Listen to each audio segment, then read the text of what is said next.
Welcome to another episode of Radio Inside. I'm your host, CJ, and my special guest today is David Dean.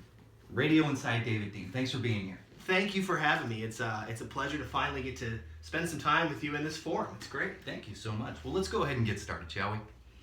Where do you feel radio is headed in, say, the next 3.5 years?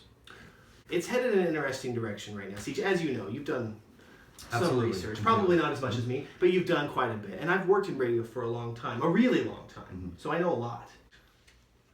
It's headed in a direction that's new. Nothing stays the same. Things always change. That's what happens, not just in radio, but in life. And I think that's what we're going to experience in radio as well. Are you anticipating any consistency? The only thing that's consistent is change. And we're always going to see change.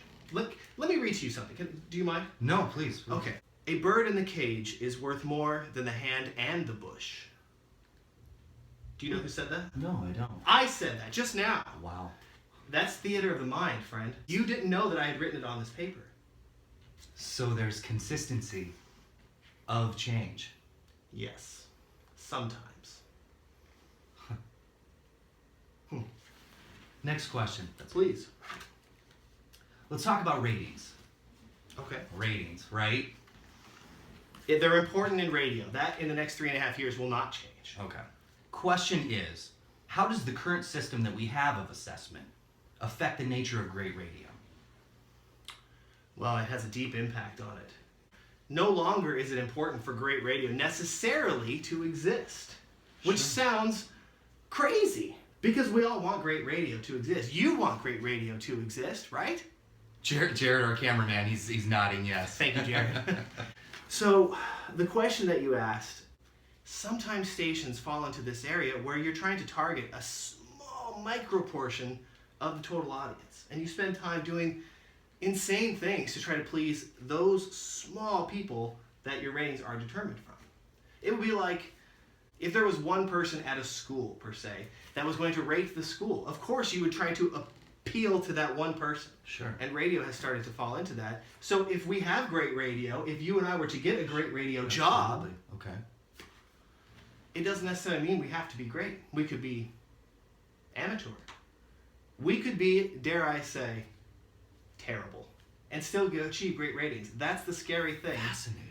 If we are able to please The micro portion. the micro portion. Thank you very much, Siege. Yes. So how can a station be innovative, Innovate. pioneering new ideas, taking a bit of a gamble, one might say, yet still be grounded and relatable to their audience?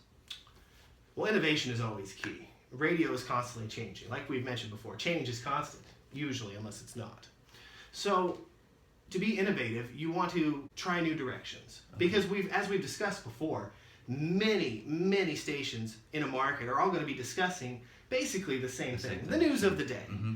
So you're getting into sort of dialogue versus discourse, conversations between people. That's what it really comes down to, is people, two people talking. Are you familiar with the PoNg-PiNg ThEoRy that I have sort of started to spread? I'm not, and that actually, thank you for bringing that up. Tell me this. You've got a new book coming out. Yeah. So please tell me about that. This is the spine, the structure in which you've based your book on. It's called the PoNg-PiNg ThEoRy, Siege. So everyone knows ping pong. Paddle, paddle, ping pong. But PoNg-PiNg ThEoRy, we switch it up. Paddle, paddle, pong, ping. Paddle, paddle, pong, ping. Wow, Jared, could you get a little bit of a tighter shot on this? Paddle, paddle, pong, ping. Paddle, paddle, pong, ping. Basically, it's taking the same thing everybody knows, like ping pong, switching it around a little bit, inserting your own sort of spin on it. It's kind of like a yin and yang, sort of. But a yin and yang. I never even thought about it this way. Yeah. It seems so simple, but I actually have goosebumps from almost being overwhelmed by it. So can anyone master the PoNg-PiNg ThEoRy? Well, I think most stations should strive to be PoNg-PiNg ThEoRy friendly. We abbreviate it as PPT. Stations should try to be PPT friendly. Just overall, everyone should always be trying to put their own spin on things. Because we're all going to, if the weather is hot, we're going to talk about how it's hot. Wow. But if the weather is cold, we'll talk about how it's cold. Everybody will. You know that. Everyone loves talking about I the do, weather. we just don't think about it. But if you talk about the weather in a new, exciting way, which may not exist. But that's the thing, is you don't know until you try. So could you teach me? Like, so I just want to make sure I've got this right. So I've got paddle, paddle, ping, pong. No, that wasn't right. No, you've got the words right, but you're sort of swaying your elbows too much. So paddle, paddle, ping, pong. Right. And then... Well, you first have to master paddle, paddle. Oh, so I'm moving on too quickly. Try one more time. Okay. Paddle, paddle. Jared. Okay, Jared. Paddle, paddle. There. Ping, pong. And then you switch. Right. Paddle, paddle. May I? Please.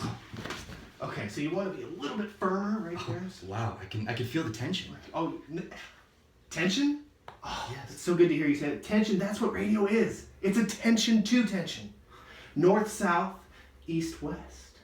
From all directions. Now, is it your west or my west? Just do your best. And forget the west.